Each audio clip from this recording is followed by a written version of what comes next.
किया गया के बाद डायरेक्ट हेमंत बाबू और ग्रामीण मंत्री जाके हमारा भेंट करते गया कि पैसा दे दो, नहीं दिया।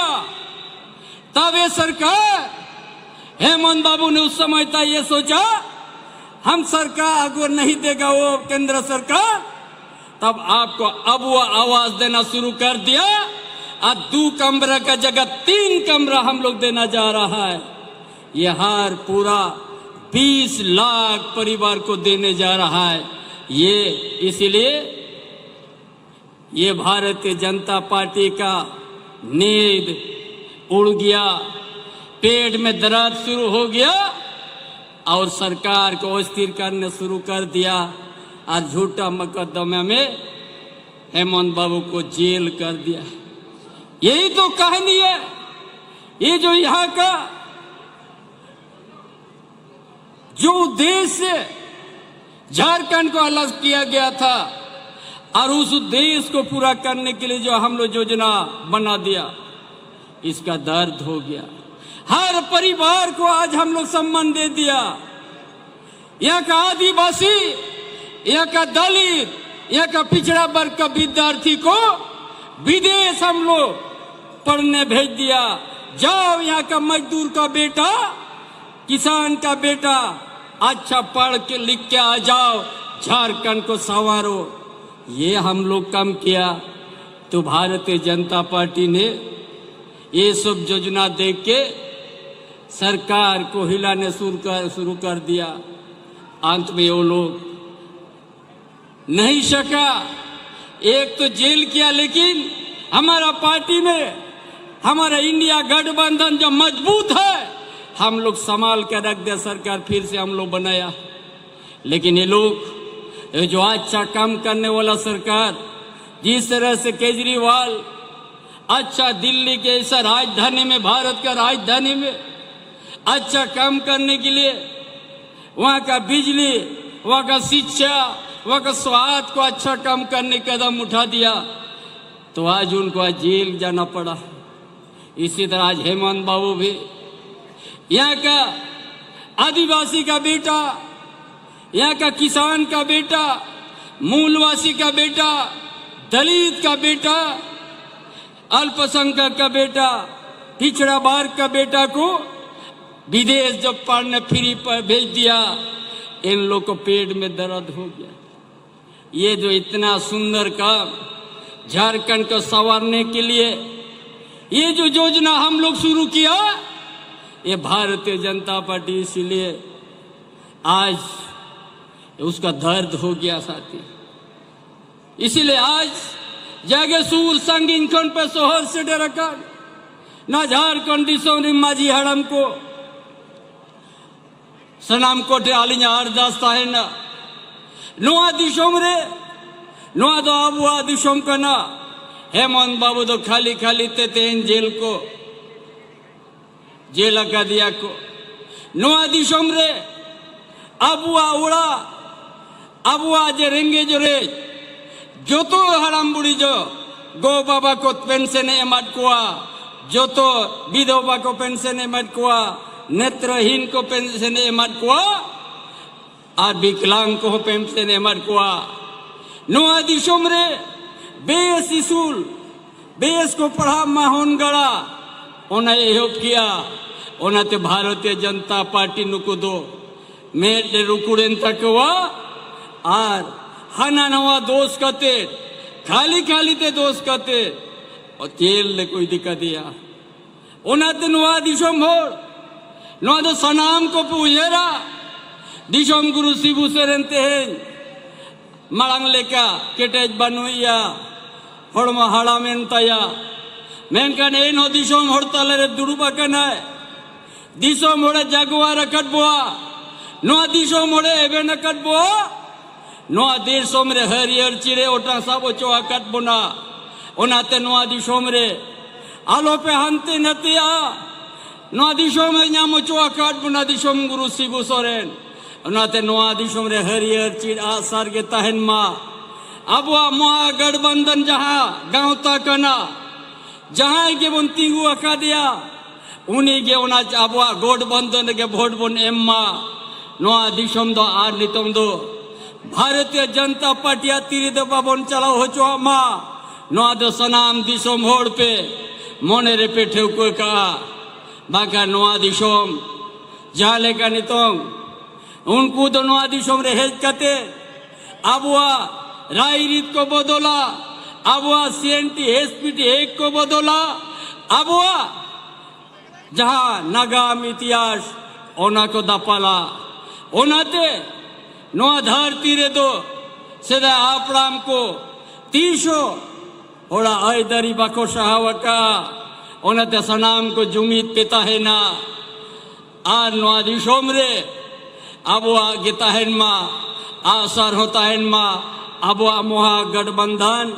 नोआ गांवता होता है मा आज के आज जो तो उपस्थित হয়েছেন আমার মা বোন আজকে আজ অনেক রোদ এখনটুকু বাদল করেছে এমন রোদ ছিল 12-1টার সময় 41 ডিগ্রি ছিল কিন্তু আজ দলে দলে লক্ষ লক্ষ লোক এখানে আসলেন আজ আমরা এই আমার যে মহাগঠবন্ধন এখানে আমাদের एकता आज अनेक सुंदर आमरा यही रौद्र आमरा इदिक उदिक हलम ना और निजेर जनशक्ति के आमरा देखाते सफल हली এই জন্য आज बोलते चाই এই মাটির উপরে আমরা জন্ম নিয়েছি এই মাটির উপরে আমরা অনেক সংঘর্ষ করেছি এই পুঞ্জিবাদী ব্যবস্থা যদি এই দেশে আসবে ঝাড়খণ্ডে আসবে তাহলে এখানের মানুষ কোনোদিন আগে বাড়তে পারবে না এরা বহুরূপীয় রাজনৈতিক দল মিথ্যা বলে রাজনীতি করে এই জন্য ভারতীয় জনতা পার্টি এই ঝাড়খণ্ড থেকে ইয়া দেশের থেকে তো এটাকে সরাতেই হবে এই কোনোদিন শ্রমিকের কথা বলবে কি না কোনোদিন নৌকরির কথা বলবে কি না কোনোদিন দাম বাড়ছে সেই কথা বলবে কি না মুষ্টিভর কিছুগুলা পুঞ্জিপাতি আছে 20 জন না 1 দর্জন 2 দর্জন পুঞ্জিপাতি আছে তাদের জন্য শুধু রাজনীতি করছে তাদের জন্য ভাওতাবাজি করে বহুরূপে রূপ দেখে লোককে খালি দিকভ্রমিক করবার চেষ্টা করছে এই জন্য আজকে আমি বলে যাচ্ছি যদি আমরাও মানুষ আমাদের সামাজিক ব্যবস্থা আছে তাহলে আমরা সঠিক বিচার করে ভারতীয় জনতা পার্টি এই মাটিতে ওকে আমরা থাকতে দেব না আমরা আমাদের গঠবন্ধন যত আমাদের এমপি আছে যত জায়গায় 14 জায়গায় जोन जगह हमारे गठबंधन সেই জায়গায় সেই গঠবন্ধন সাথীকে আমরা ভোট দিয়ে জয়যুক্ত করব আর এই পুঞ্জিবাদী ব্যবস্থা মিথ্যাবাদী ভারতীয় জনতা পার্টি এই ঝাড়খণ্ডের মাটিতে কোনোদিন দাঁড়াতে দিবার নাই এই বলে আমার এই যত মা বোন এসেছেন এই বলে আমার সন্দেশ কে আমি মাটিকে বাঁচাবার আছে এই মিথ্যা বলে যে রাজনীতি করে ভারতীয় জনতা পার্টি তাকে এখানে আমরা আর উনার কোথায় ওই ভাওতাবাদী কোথায় ও আর যে হার সময় মিথ্যা বলে লোককে দিকভ্রমিত করে ভোটটা নিয়ে আর এখানে পুঁজিবাদী ব্যবস্থাকে উনি আনবার চেষ্টা করছে সেটা হতে দিবার নাই এই জন্য আপনারা একতা হয়ে गठबंधन के वोट दिवें इटाई हमार संदेश आज यहाँ पर इस इलाका में मीटिंग हो रहा है एचएससी है यहाँ बहुत पुराना कंपनी है ये भारतीय जनता पार्टी ये भी कोई पूंजीपाती के देने के लिए मेहनत कर रहा है इसलिए तमाम झारखंड के आदमी तमाम यहाँ पर जो भी आया हुआ है कर्मचारी ये आप लोग एकता बना के रहिए ये गठबंधन जो आज गठबंधन का मजबूती है ये मजबूत को आप लोग मजबूती बन कर रखिए इस आने वाला चुनाव में 14 के 14 सीट में महागठबंधन का ही जीत हो इसका लिए आप लोग संकल्प लीजिएगा इसका लिए संकल्प लीजिएगा हम आप लोग को विश्वास दिलाते हैं कि हम लोग एएचएसी का हम लोग कभी निजीकरण नहीं करने देंगे, इसको बचाएंगे हम लोग। मजदूर का आवाज को भी हम लोग, उनका मांग को भी हम लोग सम्मान के साथ हम लोग उसको एक दिन अधिकार देने का प्रयास करेंगे, क्योंकि हम जानते हैं झारखंड में हजार यहाँ निजी कंपनी है और उस कंपनी में भी यहाँ का आदिवासी, यहाँ का मूलवासी, यहाँ का दलित, यहाँ का गरीब गुरबा को 75% नौकरी देना होगा। ये कानून बना हुआ है, इसीलिए तब जाके यहाँ का हम लोग सही उपयोग कर सकता है, तो तभी जाके हम लोग यहाँ का आर्थिक स्थिति सुधार हो सकता है। अच्छा सिंचाई की व्यवस्था ये सरकार ने ठान लिया है, ये आपकी सरकार है, ये ठान लिया है कि छोटे बड़ा किसान के बीच में भी अच्छा कृत्रिम का सिंचाई का व्यवस्था देने जा रही है। आपका बेटा बेटी को पढ़ने के लिए गुरुजी क्रेडिट कार्ड है। हम जानते हैं मजदूर का बेटा मैट्रिक करने के बाद आगे पढ़ने के लिए पैसा नहीं होता है। ये आपका सरकार है, गठबंधन का सरकार है, जितना पैसा लगेगा उनको दिया जाएगा, किसी तरह का गिरवी रखना नहीं पड़ेगा और उस लड़का को, विद्यार्थी को उच्च शिक्षा प्राप्त करने के लिए हर तरह का मदद मिलेगा। यही सब देख के ये भारतीय जनता पार्टी ने सरकार को हिलाना शुरू किया है, लेकिन अब हिलेगा नहीं। ये सरकार मजबूती के साथ, ये गठबंधन सरकार मजबूती से साथ झारखंड में जी हम लोग ये एक भी खाता खोलने नहीं देंगे इस बार का चुनाव में, और आगे भी हमारे गठबंधन का ही सरकार मजबूत से बन के रहेगा। पूरा देश में हम लोग जितना गठबंधन है, ये भारतीय जनता पार्टी का जो सोच है, जो हम 2/3 मेजोरिटी को लाके संविधान का नीति को बदल देंगे, संविधान को बदल देंगे, ये यहाँ से संदेश हम देना चाहते हैं। जाग जाओ भारतवासी, जाग जाओ इस प्रदेश का वासी। ऐसा तत्व को इस बार के चुनाव में हम लोग वोट के माध्यम से देंगे जवाब। आने वाला दिन 400 पार क्या 150 नहीं पार करेगा, ये संकल्प आप लोग लेके जाइएगा। इसलिए तमाम साथीगण, आप सबों ने इस चिलचिलाहट दूध में जो आज जनशक्ति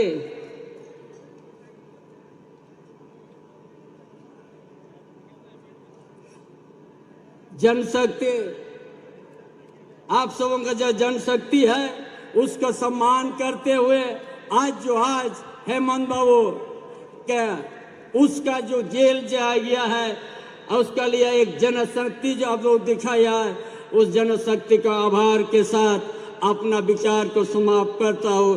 जय झारखंड। बहुत बहुत धन्यवाद चंपईदा को। अब हमारे बीच में मंच पर आसीन हैं कांग्रेस के प्रेसिडेंट श्री मल्लिकार्जुन खड़गे जी। मैं माननीय विधायक बैजनाथ राम जी से अनुरोध करूंगा कि अंग वस्त्र और प्रतीक चिन्ह दे करके उनका स्वागत करें, सम्मानित करें। बैजनाथ राम जी। अब मैं आमंत्रित करना चाहूंगा अगले वक्ता के रूप में फारूक अब्दुल्ला साहब को, नेशनल कॉन्फ्रेंस के नेता, कश्मीर के पूर्व मुख्यमंत्री, वो आए और अपने विचार व्यक्त करें। फारूक अब्दुल्ला साहब।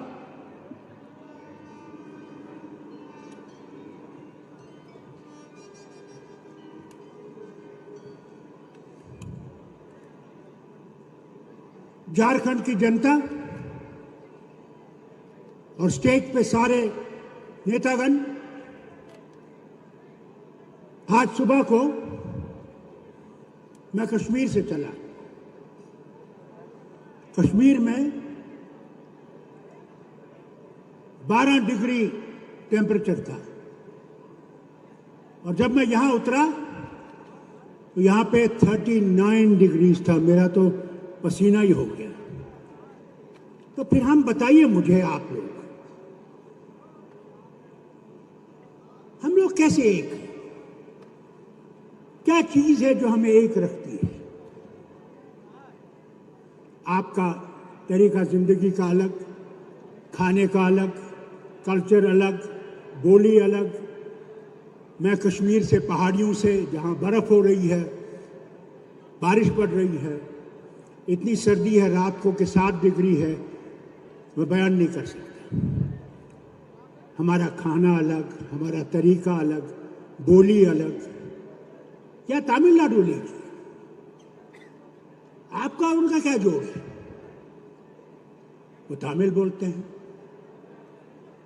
मलयालम बोलने वाले केरला में हैं, मराठी बोलने वाले महाराष्ट्र में हैं, बंगाली बोलने वाले बंगाल में हैं, भोजपुरी बोलने वाले आपके बिहार से साथ हैं। क्या जोड़ती है हमें? क्या चीज है जो हमें एक दूसरे के साथ चलाती है? सिर्फ ये उम्मीद कि अगर भारत को चलना है, भारत को बनना है, तो हम सब ने इकट्ठे रहना है, उसके बगैर भारत नहीं बनेगा। मैं मुसलमान हूं, मगर मैं चीनी मुसलमान नहीं हूं, मैं पाकिस्तानी मुसलमान नहीं हूं, मैं बांग्लादेशी मुसलमान नहीं हूं, मैं हिंदुस्तानी मुसलमान हूं, भारतीय मुसलमान हूं। और ये है भारत की सबसे बड़ी चीज जो है, इतने धर्म हैं, इतने तरीके पूजा के हैं, यही तो भारत की खूबसूरती है। ये देखिए, फूलियां लगे हुए हैं, कितने रंगों के हैं, यही खूबसूरती है भारत की। भारत रंगों से भरा हुआ है। इन रंगों को जोड़ने के लिए बाबा साहब अम्बेडकर ने संविधान बनाया कि जहां सब बराबर हों, जो नीचे गिरे हुए उनको उठाना है, उनको भी शक्ति देनी है, तालीम देनी है, सेहत देनी है। ये नहीं, आज ये कहते हैं हम 80,000 करोड़ लोगों को अनाज देते हैं। क्या वो अपने घर से लाता है? क्या उसे घर में गोदाम है?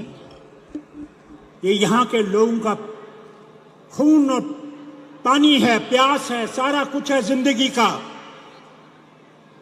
जो लोगों तक ये अनाज जाता है। और फिर ये शोर उठाते हैं, हम देने वाले। अरे तुम क्या देने वाले हो? देने वाला वो प्रभु है। जिस दिन वो बंद करेगा तुम्हारा, कोई देने वाला नहीं है। आज राम को बेच रहे हैं, राम को, भगवान राम को बेच रहे हैं। कहते हैं हमने लाया। ये भगवान राम को जानते नहीं। भगवान राम हिंदुओं का राम नहीं है, ये बताइए, सुनिए मेरी से। भगवान राम विश्व का राम है, विश्व का राम, हर एक का राम है। मगर इन्होंने राम को अपना बना लिया, सिर्फ हमारा है। अगर हमने इस देश को बचाना है, ये देखिए 2 महिलाएं मेरी बहनें यहां बैठी हुई हैं। क्या कसूर है इनके खावंदों का? कुछ भी नहीं, मगर वो डर गए हैं इनकी ताकत से। जैसे मेरी बहन ने बोला आपसे, दिल्ली में जो तूफान आया, कैसे आया? जब इन्होंने तालीम हर एक पास पहुंचाई, हर मोहल्ले में क्लिनिक्स खोली, जहां इंसान जा सकता है, उसका इलाज हो सकता है, उसको दवाई दे सकते हैं। मैं भी डायबिटिक हूं। क्या कसूर है केजरीवाल साहब का कि उसके लिए तुम इंसुलिन बंद कर दो, फिर फिर ये कहो कि हमने भारत बनाना है, सबके लिए बनाना है। भारत ऐसे नहीं बनेगा, भारत दुश्मनी से नहीं बनेगा। भारत दुश्मन को भी गले लगाने से बनेगा, उसके बगैर नहीं बनेगा। ये हमारी परंपरा है। इस परंपरा को ये मिटाना चाहते हैं, ये आपके सामने दिखाना चाहते हैं। मैं कश्मीर से आ रहा हूं, मैं आपको कश्मीर की कुछ बातें बताना चाहता हूं। कितना शोर करते हैं कि हमने 370 खत्म कर दिया और कश्मीर को हिंदुस्तान का बनाया। कश्मीर इन्होंने नहीं हिंदुस्तान के साथ बनाया, कश्मीर के लोगों ने। जब पाकिस्तान के फौज हमारे शहर श्रीनगर के करीब पहुंच गए,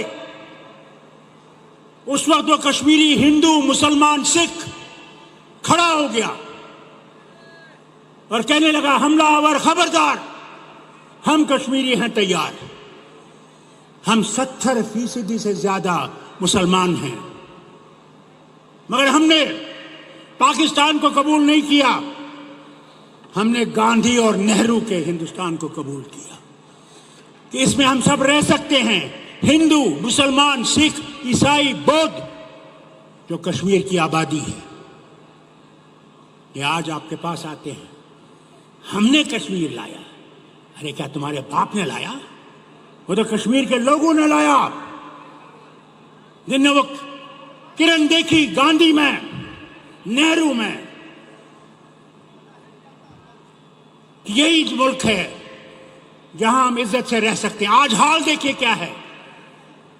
अभी चंद दिन पहले बहुत बारिश पड़ी, हमारा दरिया जिसे जहलम कहते हैं, उसमें तूफानी आने लगी। उसमें 3 पुल बनने थे। मेरा बेटा जब चीफ मिनिस्टर था, उसने 3 पुलों की शुरुआत की थी। 16 के बाद उन पुलों पे कोई काम नहीं हुआ। और आपसे कहते हैं हमने कश्मीर को आसमान पे पहुंचा दिया। क्या हाल है। तो वो बच्चे कैसे मरे जो किश्ती डूब गई? आज भी वो 2 बच्चे और एक बाप नहीं मिल रहा है। मोदी जी, शर्म आनी चाहिए। आज आपका शासन है वहां, और जो आप लोगों से कहते हैं कि हमारे वहां बहुत तरक्की हुई, क्या आप 3 पुल नहीं बना सके? अगर आप वो 3 पुल बना लेते, वो बच्चे नहीं मरते। आज उनके यहां मातम नहीं होती।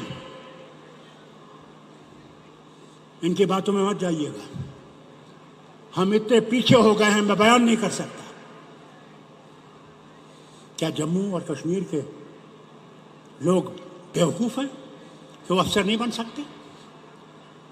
सब यूपी से लाए हैं आपने। क्या हम लोग इतने कमीने हैं, कमबख्त हैं, कुछ नहीं कर सकते? बहुत कुछ कहता मैं, मगर वक्त कम है। और कांग्रेस के सदर खड़गे साहब को आगे भी जाना है। सिर्फ आपसे एक बात कहता हूं, आज सब भूलिएगा किसने क्या किया, किसने क्या नहीं किया। आज अगर अपने भारत की इज्जत रखनी है, जम्मू कश्मीर के अवाम की इज्जत रखनी है, तो मतदान के दिन उस मशीन पे वो बटन दबाइएगा जो यहां पे लोग बैठे हैं, इंडियन अलायंस के लोग, उनको वोट दीजिएगा। वही रास्ता है, वही बचा सकता है भारत को, ये नहीं बचा सकेगा। इन्होंने किसकी इज्जत रखी? सुप्रीम कोर्ट तक की इज्जत नहीं रखी। उन तक को धमकियां दी गई जजों को कि खबरदार, अगर ये फैसला करोगे तो तुम्हारा मुकद्दर मुश्किल में है। मैं अखबार वालों से और मीडिया से कुछ नहीं कहता, क्योंकि इन पर दबाव है, इनके जो चलाने वाले हैं उन पर दबाव है। वो डर गए। ऊपर वाला करे कि वो दिन आए जब आप आज़ादी से लिख सकें, जब हमारे खिलाफ आप लिख सकें, जब हम सत्ता में होंगे वो है डेमोक्रेसी, वो है हिंदुस्तान। मैं जानता हूं जब इमरजेंसी थी, इंदिरा गांधी ने जिस दिन इमरजेंसी उठाई, जरा बाटवा वाले मुझे बताएं किसको गिरफ्तार किया इलेक्शन से पहले? यहां तो ये दो महिला बैठी हुई हैं आपके सामने, इनके पतियों से डर के उनको बिठा दिया। मशीन का ख्याल रखिएगा। मैं बार बार ये कहता हूं, मशीन चोर है, होश करिएगा। कहीं ये ना हो कि आप इनको वोट डालें, वो वोट निकले फूल का। ये देखिएगा, इनने मशीनों को भी ऐसा किया है। उसके लिए मैं हाथ जोड़ के आपसे कहता हूं, ऐसे एजेंट्स को रखिएगा जिसको अगर वो लाख रुपए भी दे वो अपना ईमान नहीं बेचे। वो लड़ाई है आज। मुझे उम्मीद है, और उसी उम्मीद से कश्मीर से आया हूं कि आपको कहूं, आज आपका आखिरी फैसला है। क्या भारत आजाद रहेगा? क्या हम लोग आजादी से चल सकेंगे, आजादी से बोल सकेंगे, आजादी से खा सकेंगे? क्या खाना है, क्या पहनना है, या ये हुक्म करेंगे कि ये खाओ, ये पियो, ये लगाओ? उस भारत को बनाना है। मैं उम्मीद करूंगा, मैं यहां से आपको देखकर ये उम्मीद ले रहा हूं, कश्मीर, जम्मू और कश्मीर जो एक मुसीबत में पड़ा हुआ है, पाकिस्तान एक तरफ से, चीन दूसरी तरफ से। चीन हमारी जमीन पे है आज, मगर कहते हैं कोई जमीन का टुकड़ा नहीं गया। उन्होंने 2000 कनाल पे उनका कब्जा हो गया है। क्या बताए ना उसका? ये जो 18 बातें निकली, 19 बातें, क्या निकला? चीन आगे चलता जा रहा है और ये कुछ नहीं कह रहे। अगर आपने हमें बचाना है, हमारी इज्जत को बचाना है, यहां के हिंदू, मुसलमान, सिख, ईसाई, बौद्ध की इज्जत रखनी है, तो इंडियन गठजोड़ को वोट दीजिए, इसे कामयाब कीजिए और बीजेपी को अपना रास्ता दिखाइए। बहुत बहुत शुक्रिया। जय हिंद। मेरे साथ, मगर मैं देखना चाहता हूं हाथ उठाए हुए। जय हिंद। ये आवाज तो मेरे पास नहीं पहुंची, आपके पास कहां पहुंची? जोर से जय हिंद, जय हिंद, जय झारखंड।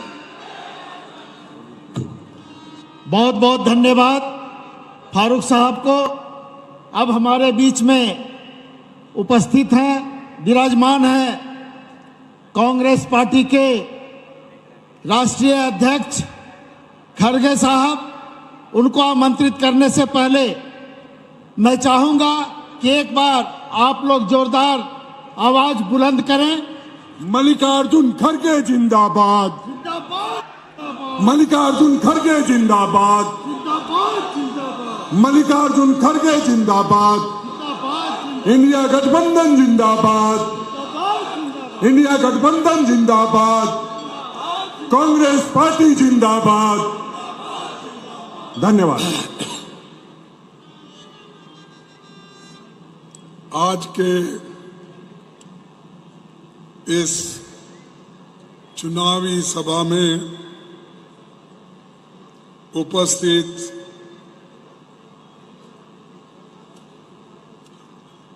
सबसे श्रेष्ठ नेता शिबू सोरेन जी, अभी आपसे बात किए फारूक अब्दुल्ला जी, चीफ मिनिस्टर झारखंड चंपई सोरेन जी और मिसेस कल्पना सोरेन जी, दीपंकर भट्टाचार्य जी, प्रियंका चतुर्वेदी जी, गुलाम मोहम्मद मीर, आलम गिरिलामम CLP लीडर और मिनिस्टर, और Rajesh Thakur PCC president, doctor Nasir Hussain MP, इस मंच पे बैठे हुए सभी हमारे डिग्निटरीज, विधायक, कार्यकर्ता, सभी पार्टी के पदाधिकारी मित्र और मीडिया के मेरे दोस्तों, आप सबको जोहार, नमस्कार। और आज मैं सुना कि यहाँ पर लाखों की भीड़ थी और अभी भी मैं देख रहा हूँ बहुत से लोग जब हम आ रहे थे वो जा रहे थे, चंद आ रहे थे। लेकिन मुझे माफ करना, सतना में मध्य प्रदेश में मेरी ये मीटिंग थी। वो मीटिंग राहुल गांधी जी अटेंड करना था, लेकिन अचानक उनकी तबीयत बिगड़ने से मुझे सतना जाना पड़ा। फिर वहां से मध्य प्रदेश से मैं यहाँ आया हूँ आप लोगों का दर्शन लेने के लिए। और ये मैंने सोचा, अगर इस महारैली को, उलगुलान रैली को अगर मैं नहीं अटेंड करूंगा तो मैं अपने जीवन में बहुत बड़ा पाप कर रहा हूं, ऐसा मैं समझता हूं। इसीलिए मैं यहां पर आया हूं और मुझे दावत भी इससे पहले हमारी बहन मिसेस कल्पना शोरन ने दी थी। मैं उसी लिए इस बड़े मीटिंग में आने का सोचा, लेकिन देरी की वजह से फिर एक बार आपसे माफी मांग के मैं अपने 4 शब्द तुम्हारे सामने रखूंगा। ये धरती महान नायक बिरसा मुंडा जी, बाबा तिलका मांझी, वीर बुधु भगत, सिदो कानू जैसे सभी महान नायकों को मैं मेरे पार्टी के ओर से, मेरे ओर से मैं उनको नमन करता हूं। मोदी जी ने हमारे 2 मुख्यमंत्रियों को गिरफ्तार किया।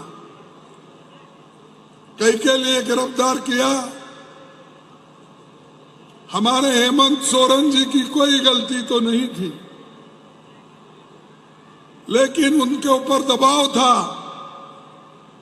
अगर आप इंडिया गठबंधन से दोस्ती करेंगे, उनके साथ मिलेंगे, तो आपको सीधा जेल भेजेंगे। ये वार्निंग बीजेपी वालों ने, मोदी के चेलों ने ये दिया, लेकिन हेमंत सोरेन हिम्मत वाला है और उसने ये कहा कि मैं गठबंधन नहीं छोड़ूंगा, जेल जाना मुझे पसंद है लेकिन गठबंधन नहीं जाऊंगा। यह हिम्मत है। और जो नहीं डरता वो कभी नहीं मरता। डर, आदिवासियों के पास डर नहीं है, क्योंकि पहले से जंगल में ही रहते हैं, वो प्राणियों से मिलते हैं। सब लोग बगैर दीपक से रहते हैं, बगैर रोशनी से रहते हैं, अंधेरे में रहते हैं। अरे वो किनको भी डरते नहीं। मोदी साहब, अगर आप डराने की कोशिश करेंगे तो आप ही खत्म हो जाएंगे, लेकिन कभी आदिवासियों को आप खत्म नहीं करेंगे। हम चाहते हैं इस देश में जमहूरियत रहे, टिके, देश का संविधान रहे। और संविधान अगर गया, तुम लोगों के पास कुछ बचने वाला नहीं है। आज इस देश में संविधान है, लोकतंत्र है, इसीलिए आपको लोग आदर से देखते हैं। आदिवासियों के घर तक क्यों आते हैं? शेड्यूल कास्ट के लोगों के घर क्यों आते हैं? गरीब लोगों के घर पे क्यों लोग उम्मीदवार फिरते हैं? इसीलिए उनके वोट के लिए। और डॉक्टर बाबा साहब अम्बेडकर, पंडित जवाहरलाल नेहरू जी ने ऐसा हिंदुस्तान का दस्तूर बनाया कि हर एक आदमी को एक वोट, और उस वोट की कीमत समान, सबको समान। अगर ये खोलिए, आप समझिए कि आइंदा फिर आपको वोट डालने की आजादी कभी नहीं मिलेगी। यही तो मोदी चाहते हैं। गरीबों से वोट छीनना चाहते हैं, संविधान को बदलना चाहते हैं, और उनके लोग बोलते ही रहते हैं। और वो हमेशा क्या बोलते हैं? इस बार 400 पार। गनीमत है 400 पार बोले, क्योंकि हमारा पार्लियामेंट में संख्या है 543, 543, लेकिन इन्हों बोल रहे हैं 400 पार। अगर गनीमत है कि इन्हों नहीं बोले 600 पार, क्योंकि पार्लियामेंट की संख्या ही है 543, लेकिन इन्हों हमेशा 500, 400 बोलते रहते हैं। लेकिन इस बार गठबंधन की शक्ति इतनी है, मोदी हो या कोई भी हो, बीजेपी के लोग हमारी शक्ति को तोड़ नहीं सकते, इतने मजबूत हम हैं। डरा रहे हो। हेमंत को जेल में डाल के डराने से डरने वाले लोग नहीं हैं, या केजरीवाल को डालने से हम डरने वाले नहीं हैं। हम जनता से डरते हैं, तुम्हारे जैसे लीडरों से नहीं डरते हम। ऐसे 100 लीडर आते हैं जाते हैं, लेकिन जनता हमारी रक्षक है, देश की रक्षक है, देश के लोकतंत्र की रक्षक है, देश के संविधान की रक्षक है। इसीलिए जनता सबसे बड़ी होती है।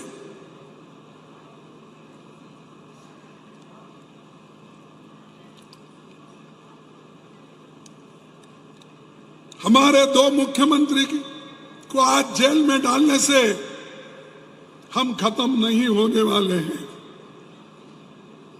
और मैं ये कहूंगा, मोदी जी आप खूब कोशिश करो, मोदी जी आप खूब कोशिश करो हमको मिट्टी में दबाने की, लेकिन हम उगते रहते हैं, क्योंकि हम बीज हैं। बीज उगते रहता, आप कितना भी मिट्टी में दबाओ। वैसा मोदी या बीजेपी कितने भी कोशिश करो, आप इस देश में जिंदा रहेगा, हर पार्टी जिंदा रहेगी। ये तो जमहूरियत की खासियत है।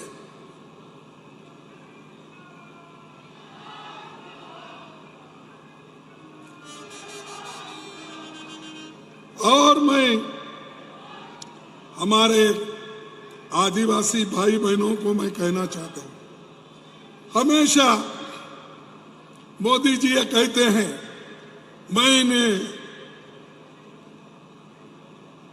आदिवासियों को इस देश का राष्ट्रपति बनाया, मैंने शेड्यूल कास्ट के आदमी को राष्ट्रपति बनाया। अरे भाई, तुमने तो वोट के लिए बनाया है, तुम उन लोगों के कल्याण के लिए नहीं, अपने लिए बनाया। अपने वोट के खातिर बनाया, उनके कल्याण के लिए नहीं, उनके स्वाभिमान के लिए आप नहीं बनाए। उनके स्वाभिमान को तो आप ठोस लगाए हैं। मुझे ख्याल आया कि आप आना पड़ेगा राम जन्मभूमि का। ठीक है, हर एक की आस्था है, हर आदमी जाता है, और मैं भी अपने पार्टी के लोगों का जिसकी आस्था है, सब लोग जा सकते हैं। लेकिन मैं पूछना चाहता हूं, आप राम मंदिर के जब उसकी प्रतिष्ठान हो रही थी, मुर्मा जी को क्यों नहीं बुलाए? इस देश की पहली महिला है, पहली वो एक आदिवासी कम्युनिटी से आती है। आपको याद नहीं है? ये अपमान नहीं है? उसी तरह पार्लियामेंट भवन, उसका उद्घाटन करते वक्त भी आप मुर्मू को नहीं बुलाए। क्या यह आदिवासियों का अपमान नहीं है? आप वैसा ही कोविंद को किए, एक शेड्यूल कास्ट नेता जिसको राष्ट्रपति बनाए, उनको भी पार्लियामेंट की जो बुनियाद डालने की थी पार्लियामेंट का, उसको भी नहीं बुलाए। अरे भाई, आप कहां बुलाना वहां नहीं बुलाते, और तुम खुद ही हर जगह पूजा पाठ करते फिरते हो। बाकी के लोगों को इसलिए नहीं बुलाते, वो अछूत है, वो आदिवासी है। अगर वो अंदर आए तो इससे पहले एक बार जगजीवन राम जी को हुआ था, हिंदू यूनिवर्सिटी में उनको बुलाया था संपूर्णानंद के स्टैचू का उद्घाटन करने के लिए। वहां जगजीवन राम गए, संपूर्णानंद की स्टैचू उद्घाटन करे। पहले तो प्रोटेस्ट था, लेकिन वो करके जब बाहर निकले, फिर उसको गंगा जल से धोकर पवित्र करने के लिए उन्होंने उस स्टैचू पे दूध पानी सब डाल के क्लीन करा, क्योंकि एक अछूत ने छुआ था उसको। और ऐसे लोग हमको सिखा रहे कि आप के लिए हमने इतना किया, आप कुछ नहीं किए।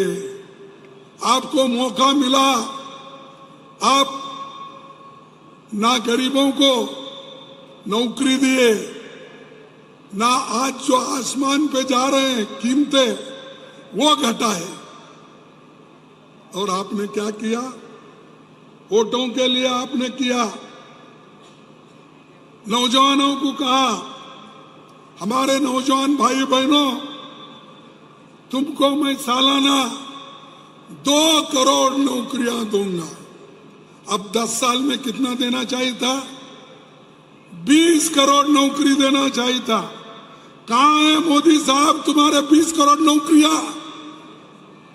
मोदी साहब झूठ बोल रहे हैं या सच? आप बताइए। 20 करोड़ नौकरियां देता हूं, 2-2 करोड़ हर साल, तो नौकरी नहीं। तो क्या मोदी साहब झूठ बोल रहे हैं, क्या हम लोग झूठ बोल रहे हैं? अब बताइए।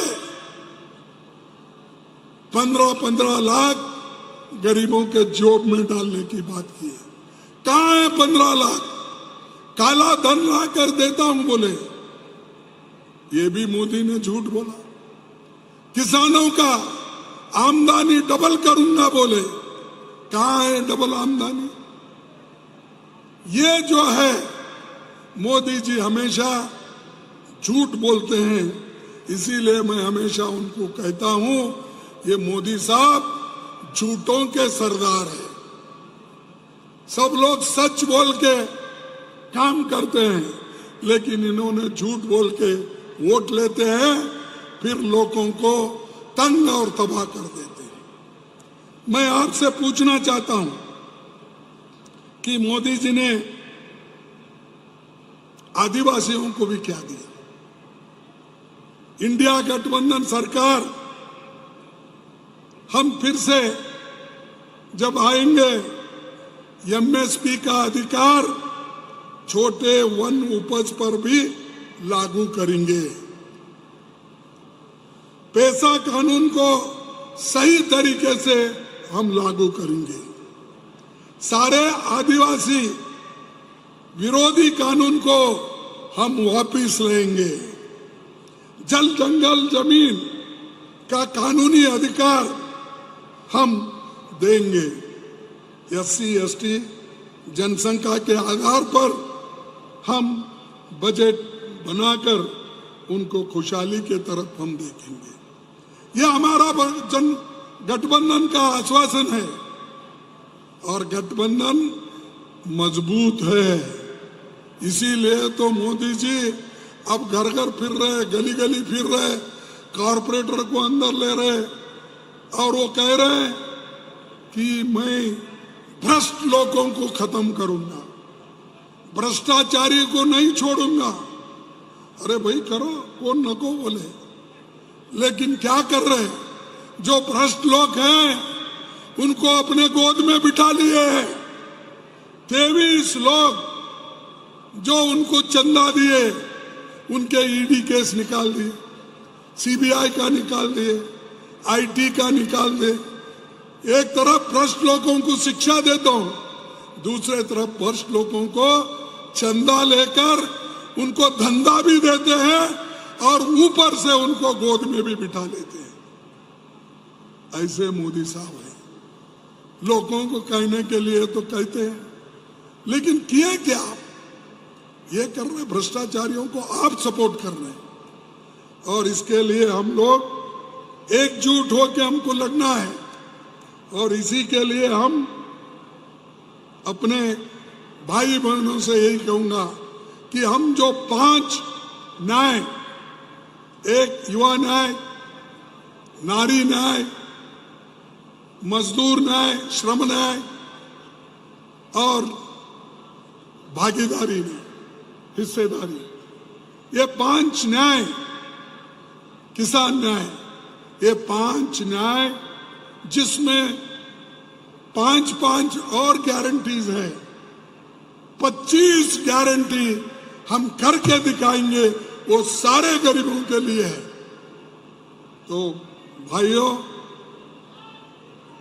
मोदी साहब कभी कभी ये कहते हैं, मोदी साहब क्या कहते हैं, कौन सा भी अगर भाषण करते हैं और कहते हैं कि नौकरियों का, उसका, इसका बोलते बोलते मैं सबको मकान दूंगा, 2022 तक हर एक के सर पे छत होगा। कहाँ है भाई? अभी 50-60 लाख भी घर नहीं बने, अभी बनने में थोड़े, लेकिन बोल दिए सबके छत, सर पे छत बनाएंगे। और बातों बातों में ये भी कहते हैं ये तो ट्रेलर है, मैं जो काम कर रहा हूं, मैं जो लोगों को आज सहूलतें दे रहा हूं, ये एक ट्रेलर है बोले। अगर ट्रेलर में ही इतनी दिक्कत है तो आगे पिक्चर में क्या आएगा? 1200 रुपए का सिलेंडर मिलेगा आपको, 100 रुपए में पेट्रोल मिलेगा और 85 साल का रिकॉर्ड जो अनएम्प्लॉयमेंट है, बेरोजगारी है, ये और भी बढ़ेगी। और 100 साल में गरीब बनते जो जा रहा है उसकी खाई है अब बढ़ते जा रही है मोदी जी के जमाने में। लेकिन मोदी जी हमेशा वही बात अपनी करते हैं जिसमें कुछ दम नहीं है। और मोदी की गारंटी, हर चीज को मोदी की गारंटी। अरे भाई, तुमने जो गारंटी पहले बोले थे वो पहले दो, उसके बाद में आगे की गारंटी देखेंगे। लेकिन हमारी गारंटी हमेशा लोगों के हित में है। हमने कर्नाटक में गारंटी बोला, हम दे रहे हैं। आंध्रा में कहा, हम दे रहे हैं, हिमाचल में कहा हम दे रहे हैं, गठबंधन की सरकार झारखंड में हमने कहा जो गारंटी दी वो कर रहे हैं, हर जगह हमने जो बोला वो कर रहे हैं। लेकिन मोदी जी जो कहते हैं वो करते नहीं और करने का उनका मन भी नहीं है, लेकिन बातें बहुत करते हैं।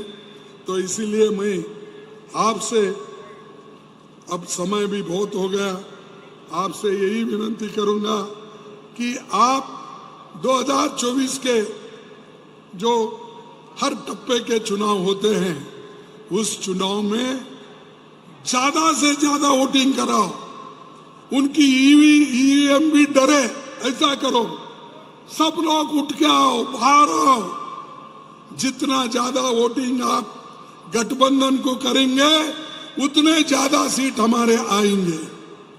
आप डरो मत किसी से भी। एक बड़ा हथियार बाबा साहब ने संविधान के तहत आपको दिया है, जवाहरलाल नेहरू जी ने दिया है, इसको मत भूलो। अगर भूले तो तुम खुद सुसाइड कर ले जैसा है। तो मैं ज्यादा आपसे और भी बात नहीं करना चाहता क्योंकि समय हो गया है, बहुत से लोग जा रहे हैं भी, आ रहे हैं भी। इसीलिए मैं आखिरी बात यही कहूंगा कि हमारे जो गठबंधन के लोग हैं वो मजबूत है, उनको फोड़ने की कोशिश यही करें कि हर पार्टी को बुलाकर डरा रहे, जैसा कि हेमंत सोरेन को डराया, लेकिन वो जेल जाना पसंद किए, लेकिन कभी गठबंधन गठबंधन तोड़ने का बात उन्होंने नहीं की, उसको जोड़ने की बात की। इसीलिए मैं उनको धन्यवाद देता हूं। जो आदमी लड़ते रहा है उसके पीछे हम सब लोग हैं, सब लोग रह के हम 2024 में मोदी को हराएंगे और मोदी देखते रहेंगे, क्योंकि वो हमेशा ये कहते रहते हैं कि मैं ऐसा ही चुन के आ रहा हूं, लोग आगे भी दे रहे। ये नहीं होने वाला। इंडिया शाइनिंग बोल के बीजेपी पहले ऐसा ही बोलती थी। इंडिया शाइनिंग 2004 में चली गई। इस बार भी मोदी जी हमेशा जो बोल रहे हैं कि 400 पार, अब ये लोग 150 180 के आसपास है और गठबंधन इनको रोकने में कामयाब हुई है और भी होगी। इसलिए आपकी मदद की जरूरत है।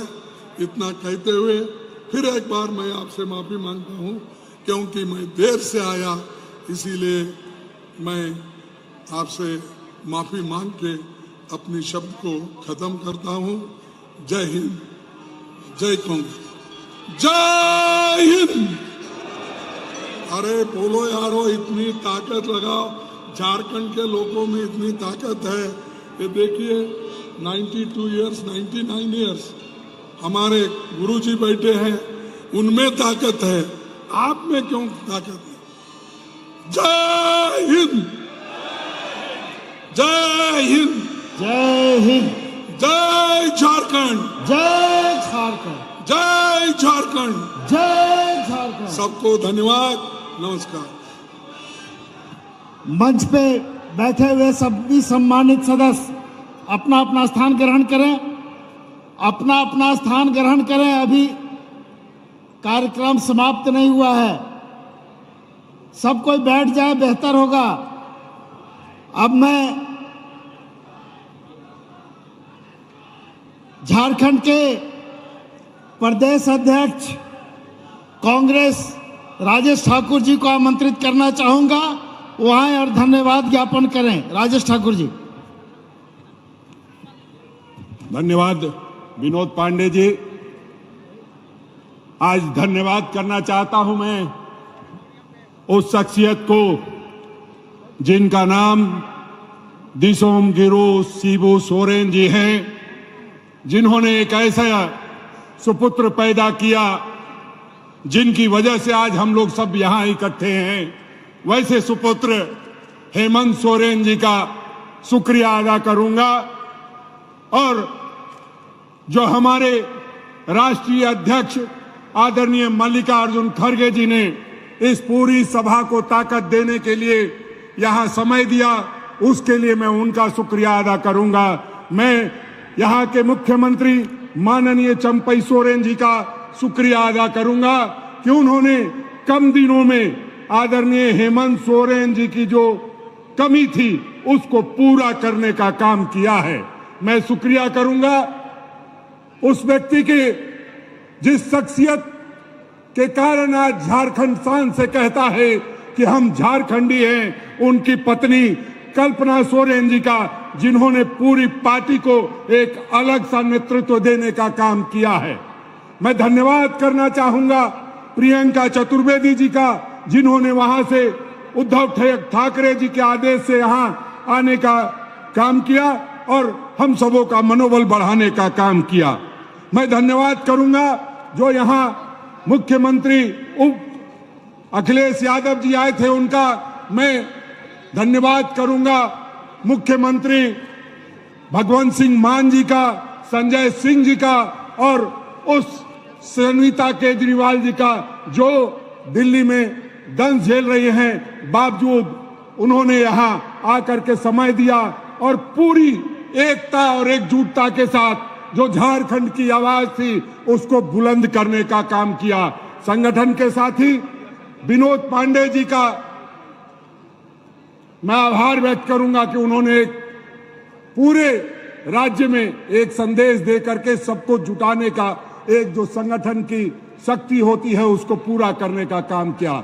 मैं अपने प्रभारी गुलाम अहमद मीर साहब का धन्यवाद करूंगा, जिन्होंने लगातार यहां आकर के पूरी ताकत के साथ संगठन को मजबूती देने का काम किया है। मैं अपने नेता बड़े भाई आदरणीय नासिर हुसैन साहब, गुरदीप सप्पल जी, प्रणव झा जी, सभी का धन्यवाद करूंगा और साथ ही साथ जिनके नाम से कश्मीर जाना जाता है वैसे फारूक अब्दुल्ला साहब का धन्यवाद करूंगा कि वो अपना बेशकीमती समय निकाल करके आए और हमारे मीर साहब का जो लगातार उनका साथ देते रहे और इस पूरे सभा को जो मजबूती देने का काम किया।